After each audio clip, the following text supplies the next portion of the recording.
Hi, and welcome to the latest episode on history. Thus far, we've been focusing quite a bit on Chennai. This time, I'm going to take you 300 kilometers away to Tiruchirappalli. I'm going to take you to the Rockfort.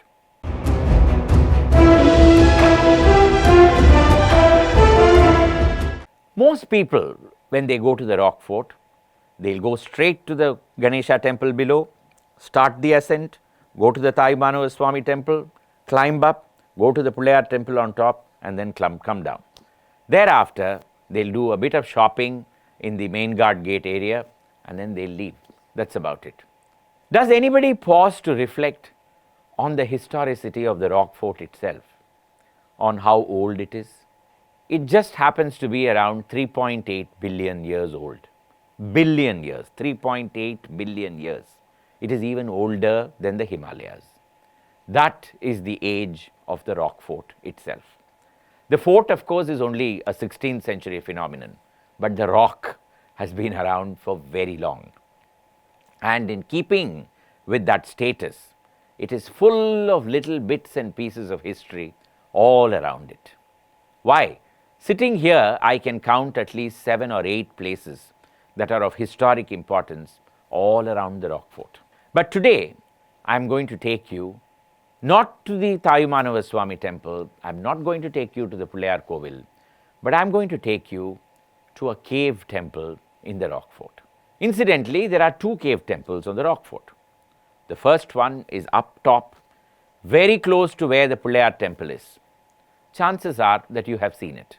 You climb up the 275 feet and huffing and puffing as you near the summit, you take a look to your left, and there on a ledge is this rock opening by itself, and there you have that cave temple. This is invariably locked by the Archaeological Survey of India, but that is a very historic cave temple indeed, constructed, or should I say excavated, in the 7th century by the Pallava emperor Mahendra Pallava or Mahendra Varman.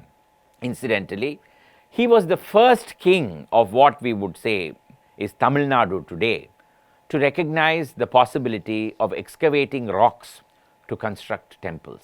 He has left behind inscriptions to the effect saying that when he started doing this, people named him Vichitra Chitta, crazy person.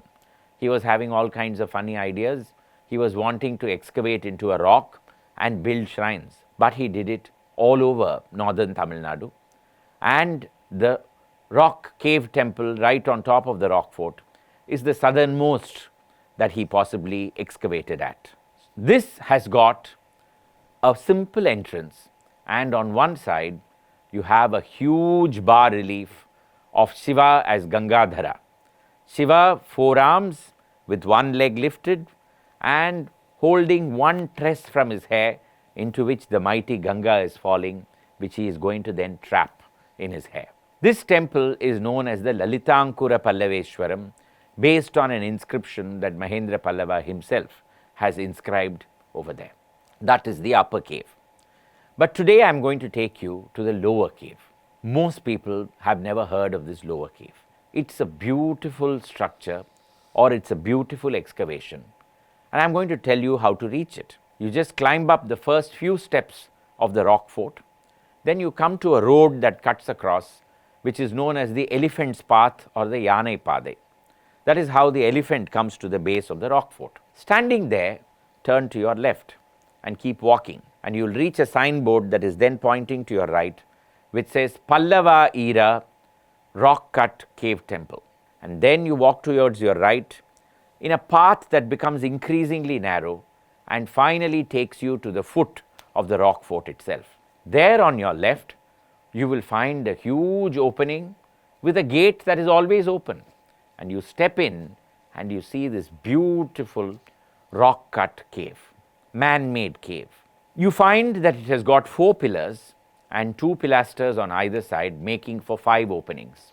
You walk in and you find on the back wall of the cave, corresponding to the 5 openings in front, 5 deities sculpted on the back wall. The first is a lovely standing Ganesha. The next is Surya. The third is Brahma. The fourth is Kumara or Murugan. and the fifth is Devi. On both sides, on your left and on your right, you will find two sanctums. One of them is empty, but when you see the two Dwarapalakas on either side, you can make out that it was meant for a Shivalinga. The one on the right has also got two Dwarapalakas, and when you peer inside, you find a Vishnu carved against the wall. So this then was an indication of the deities in worship at that time when this cave was carved out. The question is, when was this cave carved out? When you look at it, it appears to be a Pallava cave. First indication are the two Dwarapalakas who are standing on either side of the sanctum that was meant for Shiva. Both of them are damaged, but you can make out that one of them has got the Vismaya Mudra with the hands lifted in wonder. The other one has got the Tarjani Mudra, the one that is telling you to be disciplined. And therefore, you can make out that it was very much a Pallava sculpture. The other clue is that the upper garment of all the five deities that you see standing in front of you comes over the arm. It was only in the Pallava tradition that this carving style was adopted. Later, the garment would flow under the arm and not above it. This also seems to indicate that this was a Pallava cave. But yes, there are two signboards, as I said. The one at the entrance very clearly says that this is a Pallava era cave.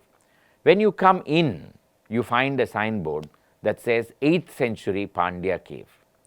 What is the reason for this difference? The fact is that it is believed that the Shanmatha, or the way of worshipping 6 different deities, Ganesha, Kumara, Surya, Shiva, Vishnu and Devi, evolved only around the 8th century, and therefore this is ascribed to the Pandias. Whatever be the time frame in which it was sculpted, all we can do is to pause in wonder and try to find out how they even sculpted through such solid rock.